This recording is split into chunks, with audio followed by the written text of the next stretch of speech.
Este 16 y 17 de septiembre vive la música en los parques Elegido y El Arbolito. El sábado 16 estarán Cacería de Lagartos, Mad Brain, Sally Mileto, Guardarraya y muchos más. Y domingo 17 disfruta de Uwi Drobo, Ñanda Mañachi, Los Titos y Miguel Ángel, Patti Ray, Papaya Dada y otros talentos. Revisa la agenda completa en quitocultura.com. Este verano, Quito renace. Autorización número 3201. Elecciones anticipadas 2023 y consultas populares Yasuní y Chocó Andino. Corape informa, amigos y amigas que nos siguen a través de esta señal, generamos la transmisión desde aquí, desde los exteriores de la Corte Constitucional, en donde en estos instantes las centrales sindicales que conforman el Frente Unitario de Trabajadores están presentando un amicus curiae en lo que es en torno al decreto sobre finanzas públicas. Recordemos que esto fue ya anunciado días atrás desde la Unión General de Trabajadores del Ecuador, que se presentaría este amicus curiae, ya que a decir de los trabajadores, el mismo afectaría a gran parte de los trabajadores, a los afiliados, también a los estudiantes. Aquí podemos apreciar cómo ya los principales directivos de las centrales sindicales están presentando este documento. Vemos a José Villavicencio, presidente de turno del Frente Unitario de Trabajadores, a Edwin Bedoya de la CEDOCUT, a Isabel Vargas de la Unión Nacional de Educadores, a Wilson Álvarez, entre otros de los dirigentes sindicales que hoy se encuentran presentando este amicus curiae al decreto sobre finanzas públicas, mismo que fuera entregado por el presidente Guillermo Lasso días atrás. El día de hoy, el amicus donde solicitamos a la Corte, a los señores jueces, que no den paso a esto que nosotros consideramos que es un paquetazo neoliberal. Segundo, que obviamente la Corte cuente con el respaldo de los trabajadores para que hoy tome estas decisiones, pero también que tome decisiones frente a lo que está pasando en la justicia y lo que está pasando en el Consejo de Participación Ciudadana y Control Social. Yo creo que la única esperanza en el abandono de un gobierno que se va en pocos meses, la mínima esperanza que tenemos hoy los trabajadores y el pueblo es en la Corte Constitucional para que haga respetar el Estado de Derecho y no permita más violaciones a través de estos decretos ley. ¿Cuáles son los principales puntos que vulneraría este decreto? A ver, primero, como ya lo hemos dicho, la violación a la autonomía del Instituto Ecuatoriano de Seguridad Social, del principal empleador y deudor que es el Estado, plantea eliminar los intereses de la deuda del 40%, un gobierno que ha venido mintiéndole a los ecuatorianos, que se contradice, porque anteriormente dijo de que se necesitaba recursos y medidas para resolver el tema de las pensiones jubilares, hoy plantea eliminar esta deuda que en el tema de los intereses bordea los más de $1.000 millones y una deuda del 40% de más de 3.500 millones de dólares. Segundo, atenta con la vida de los ecuatorianos al plantear reducir el tema de la responsabilidad que tiene el gobierno de cubrir el 100% de las enfermedades catastróficas. Hoy se plantea solo cubrir el 33.33%. Y tercero, obviamente de manera mañosa, camuflada, reducir el presupuesto de educación y salud. Son los principales elementos por lo cual obviamente hemos planteado este amicus y esperemos que los jueces puedan revisar y que no den paso a este paquetazo neoliberal. Estos son amicus, obviamente luego lo vamos a analizar, vamos a dar seguimiento y como hemos dicho, no descartamos de que el día que la Corte vaya a resolver, movilizarnos los trabajadores, el pueblo ecuatoriano, a que no dé paso a estas intenciones del gobierno. ¿La movilización solo sería una de las acciones que van a ejecutar con el plantón o se tiene pensado algo más en lo que resta del gobierno del presidente Guillermo Lasso? Yo creo que lo que nos corresponde a los trabajadores y al pueblo ecuatoriano hay que estar vigilantes de lo que pueda hacer este gobierno en estos meses que le queda, porque estos gobiernos los últimos días son más peligrosos y entonces hay que estar vigilantes. La Corte le haremos seguimiento, haremos la acción si que es necesaria, obviamente hay otros mecanismos que puede ser la demanda de constitucionalidad, pero también que la próxima asamblea también puede derogarlo, pero confiamos que los 9 jueces no den paso a esto que vulnera los derechos del pueblo ecuatoriano. La Corte mismo ya no ha dado paso a algunos decretos que envía el presidente Guillermo Lasso. Esperemos de que se ratifique en esa postura y que haga respetar el Estado de Derecho. Escuchamos a José Villavicencio. También vamos a ver si podemos dialogar con Isabel Vargas, presidenta de la Unión Nacional de Educadores. Presidenta de la UNE, bienvenida a Corape. Usted mencionó también que este decreto ley de finanzas públicas atentaría contra la educación. ¿Cuáles serían los montos que se perjudicarían?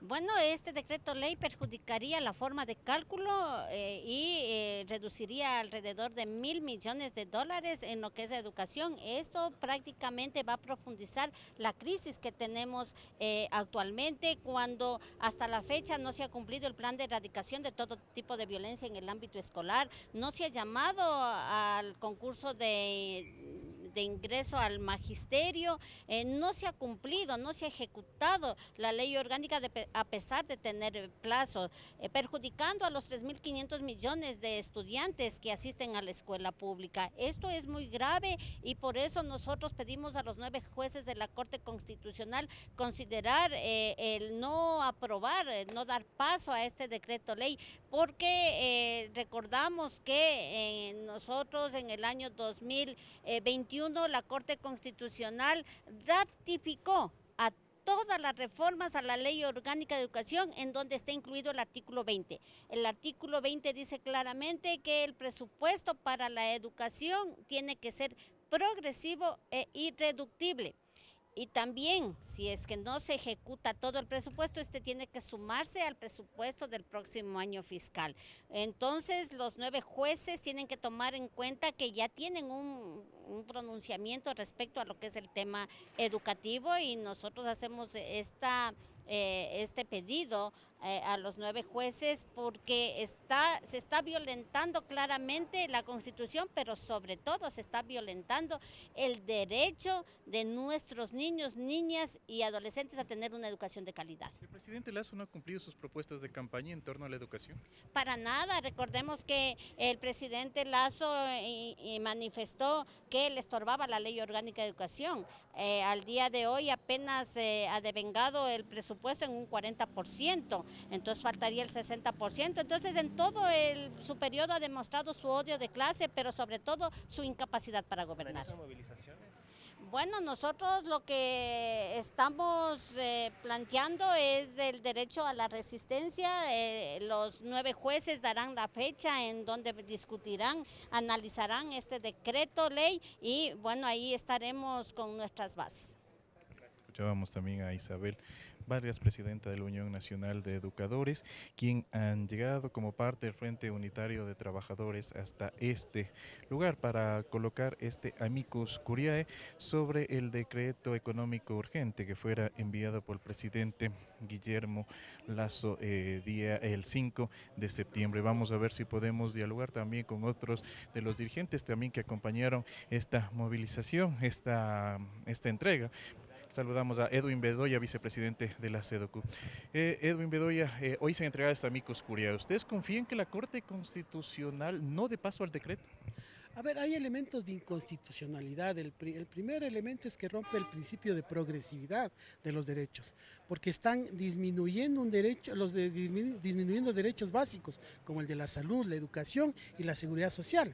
Entonces basta que este principio lo estén rompiendo, que esté en el artículo 11, literal 8, entonces ya la ley carece de constitucionalidad. Los considerandos también son pobres al explicar el por qué se están emitiendo estos decretos. Prácticamente le están diciendo no tengo plata y por eso no voy a pagar. Es como si le dijéramos nosotros a la banca privada, los que tenemos deuda, sabe que no tengo plata y no le voy a pagar, emitamos una ley para que nos condonen los intereses, cosa que no lo van a hacer la banca privada. Entonces, ¿por qué razón, siendo un deber primordial del Estado, el tema del servicio de la salud, de la educación, de la seguridad social que está en la Constitución, no lo pueden hacer, no lo deben cumplir? Deben cumplirlo porque está en la Constitución. ¿Esto seguiría beneficiando a los grupos de poder? Básicamente lo que se quiere es de alguna manera depreciar a la empresa pública o a los servicios públicos para poder decir que como no vale el servicio público, privaticemos. Y ese es el principio que están haciéndose, porque no es que en este momento deja de pagar, se sienta un mal precedente para que cualquier derecho diga usted las asignaciones que se les dan a los municipios, también se pueda primar que ya hay una acción que se privilegie y por tanto ya ejerció, si es que la Corte da paso, prácticamente se sentaría jurisprudencia para que otros derechos del Estado también dijeran, sabe que no tenemos plata para darles a tal municipio y no le damos. Entonces, ese es lo peligroso de este decreto. Tal vez sería esto una manera de distraer la atención de otros temas centrales que está pasando en el Ecuador, como seguridad y también otros puntos, por ejemplo, en torno a fortalecimiento económico. A ver, lo que nosotros vemos que estamos primero próximos a elecciones. Posiblemente cualquiera de los dos candidatos que tienden a una línea de condonación casi progresiva de deudas que han tenido las grandes élites económicas. Usted acuérdese, 2015 el gobierno de Correa condonó deudas a las élites económicas, gobierno de Morena también condonó deudas, gobierno de Guillermo Lasso también condonó deudas, pero el Guillermo de Lasso en la peor de las crisis, a más de condonar las deudas, les empieza a reducir el ICE. El ICE les empieza a reducir la salida de divisas. En la peor de las crisis, cuando países que han estado en esta situación, en vez de reducir, fortalece a que no salgan los capitales fuera del país. Este gobierno que ya está de salida, lo que vemos es que tiende a dejarle plantada una ley que les permita a los privatizadores privatizar los servicios básicos que son de salud, de educación, como ya lo han dicho también en muchas ocasiones algunos candidatos, y eso es lo que nos preocupa y por eso consideramos que el papel fundamental de la Corte Constitucional no es solo ver que se rompe la constitucionalidad, sino lo que vaya a pasar en el futuro. Agradecemos a Edwin Bedoya, vicepresidente de la CEDOCUD, con quien hemos dialogado estos minutos. Recordamos que se presentó este amicus curiae aquí en la Corte Constitucional. Vamos a ver si podemos dialogar también con Marcela Arellano, quien es parte de la CEOLS, para comentar también lo que ha sido. Marcela, bienvenida a Corape, a los medios comunitarios. ¿Ustedes consideran y esperan que la Corte Constitucional, los magistrados, no den paso a este decreto? Sí, nosotros consideramos que este decreto ley que envió el gobierno de Lasso, que además está desesperado por asegurar que este decreto pase, la Corte lo va a declarar inconstitucional porque afecta derechos fundamentales. No es un decreto económico urgente, pero además permanece, ¿no? Es un decreto que va a tener que ser implementado posterior a el periodo de muerte cruzada. Entonces, obviamente, la Corte ha estado siguiendo una línea de trabajo que ha tenido la Corte durante este tiempo, es asegurar que los decretos estén dentro de la Constitución, que sean económico urgentes y que no permanezcan posterior a la terminación de la muerte cruzada. Entonces, nosotros estamos convencidos que sí, que la Corte actuará en derecho. ¿Sí? ¿Podría ser esto, como se dice vulgarmente, patadas de ahogadas que está dando el presidente Guillermo Lasso previo a terminar su mandato?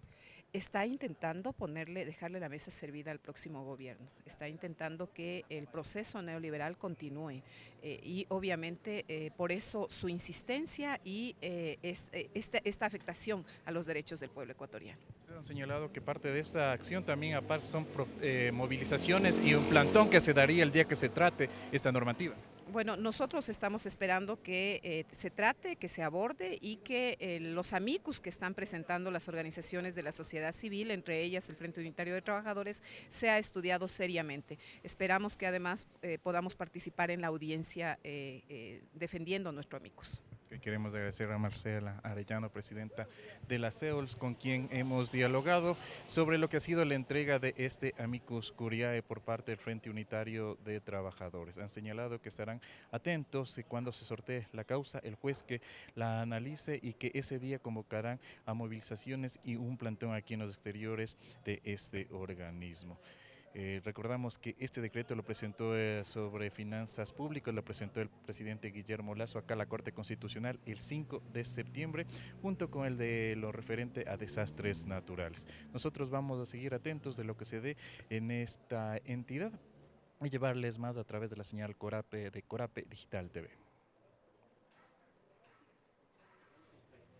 Este 16 y 17 de septiembre vive la música en los parques El Ejido y El Arbolito. El sábado 16 estarán Cacería de Lagartos, Mad Brain, Sally Mileto, Guardarraya y muchos más. Y domingo 17 disfruta de Huidrobo, Ñanda Mañachi, Los Titos y Miguel Ángel, Patti Ray, Papaya Dada y otros talentos. Revisa la agenda completa en quitocultura.com. Este verano, Quito renace. Autorización número 3201. Elecciones anticipadas 2023 y consultas populares Yasuní y Chocó Andino.